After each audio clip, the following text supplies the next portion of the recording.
राधे कृष्ण। आप सभी को ओम नमो नारायण। स्वागत है आप सभी का आपके अपने चैनल देव देवी धाम में। मैं रूबी शर्मा फिर से आप सभी के सामने लेकर आई हूँ श्री दुर्गा सप्तशती पाठ का अध्याय 10।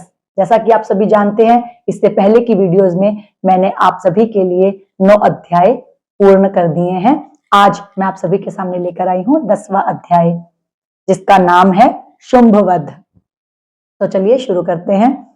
मैं मस्तक पर अर्धचंद्र धारण करने वाली शिव शक्ति स्वरूपा भगवती कामेश्वरी का हृदय में चिंतन करता हूँ। वे तपाए हुए सुवर्ण के समान सुंदर हैं। सूर्य, चंद्रमा और अग्नि, ये ही 3 उनके नेत्र हैं तथा वे अपने मनोहर हाथों में धनुष, बाण, अंकुश, पाश और शूल धारण किए हुए हैं। ऋषि कहते हैं, राजन, अपने प्राणों के समान प्यारे भाई निशुंभ को मारा गया देख तथा सारी सेना का संहार होता जान शुंभ ने कुपित होकर कहा, दुष्ट दुर्गे, तू बल के अभिमान में आकर झूठ मूठ का घमंड ना दिखा। तू बड़ी मानिनी बनी हुई है, किंतु दूसरी स्त्रियों के बल का सहारा लेकर लड़ती है। देवी बोली, ओ दुष्ट, मैं अकेली ही हूं। इस संसार में मेरे सिवा दूसरी कौन है? देख, ये मेरी ही विभूतियां हैं, अंतः मुझे में ही प्रवेश कर रही हैं। तदनंतर ब्रह्माणी आदि समस्त देवियां अंबिका देवी के शरीर में लीन हो गई। उस समय केवल अंबिका देवी ही रह गई। देवी बोली, मैं अपनी ऐश्वर्य शक्ति से अनेक रूपों में यहाँ उपस्थित हुई थी। उन सब रूपों को मैंने समेट लिया। अब अकेली ही युद्ध में खड़ी हूं। तुम भी स्थिर हो जाओ। ऋषि कहते हैं, तदनंतर देवी और शुंभ दोनों में सब देवताओं तथा दानवों को के देखते देखते भयंकर युद्ध छिड़ गया।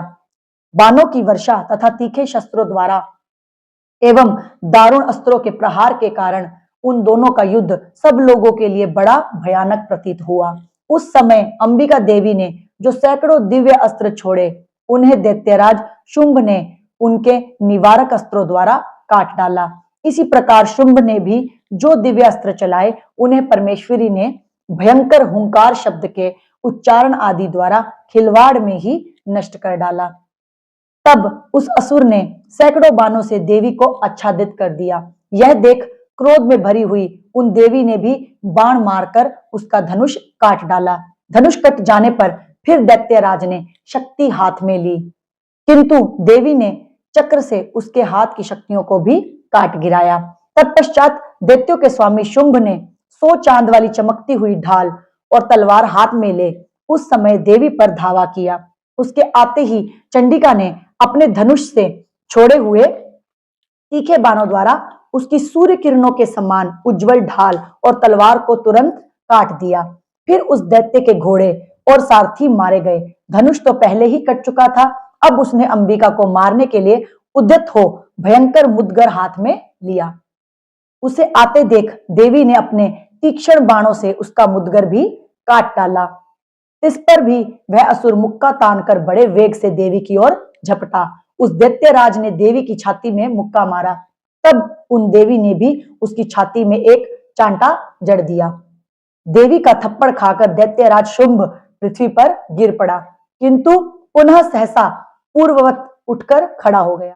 फिर वह उछला और देवी को ऊपर ले जाकर आकाश में खड़ा हो गया। तब चंडिका आकाश में भी बिना किसी आधार के ही शुंभ के साथ युद्ध करने लगी। उस समय दैत्य और चंडिका आकाश में एक दूसरे से लड़ने लगे। उनका वह युद्ध पहले सिद्ध और मुनियों को विस्मय में डालने वाला हुआ। फिर अंबिका ने शुंभ के साथ बहुत देर तक युद्ध करने के पश्चात उसे उठाकर घुमाया और पृथ्वी पर पटक दिया। पटके जाने पर पृथ्वी पर आने के बाद वह दुष्टात्मा दैत्य पुनः चंडिका का वध करने के लिए उनकी ओर बड़े वेग से दौड़ा। तब समस्त दैत्यों के राजा शुंभ को अपनी ओर आता देख देवी ने त्रिशूल से उसकी छाती छेदकर उसे पृथ्वी पर गिरा दिया। देवी के शूल की धार से घायल होने पर उसके प्राण पखेरु उड़ गए और वह समुद्रों, द्वीपों तथा पर्वतों सहित समूची पृथ्वी को कंपाता हुआ भूमि पर गिर पड़ा। तदनंतर उस दुरात्मा के मारे जाने पर संपूर्ण जगत प्रसन्न एवं पूर्ण स्वस्थ हो गया तथा आकाश स्वच्छ दिखाई देने लगा। पहले जो उत्पात सूचक मेघ और उल्कापात होते थे, वे सब शांत हो गए तथा उस दैत्य के मारे जाने पर नदियां भी ठीक मार्ग से बहने लगी। उस समय शुंभ की मृत्यु के बाद संपूर्ण देवताओं का हृदय हर्ष से भर गया और गंधर्व गण मधुर गीत गाने लगे। दूसरे गंधर्व बाजे बजाने लगे और अप्सराएं नाचने लगी। पवित्र वायु बहने लगी। सूर्य की प्रभा उत्तम हो गई।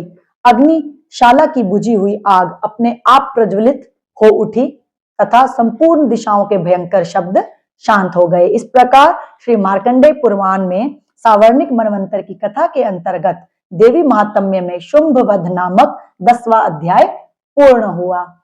तो इसी के साथ आज के लिए इतना ही। आप सभी का हमारी वीडियो के साथ जुड़े रहने के लिए बहुत बहुत धन्यवाद। ओम नमो नारायण। राधे कृष्णा।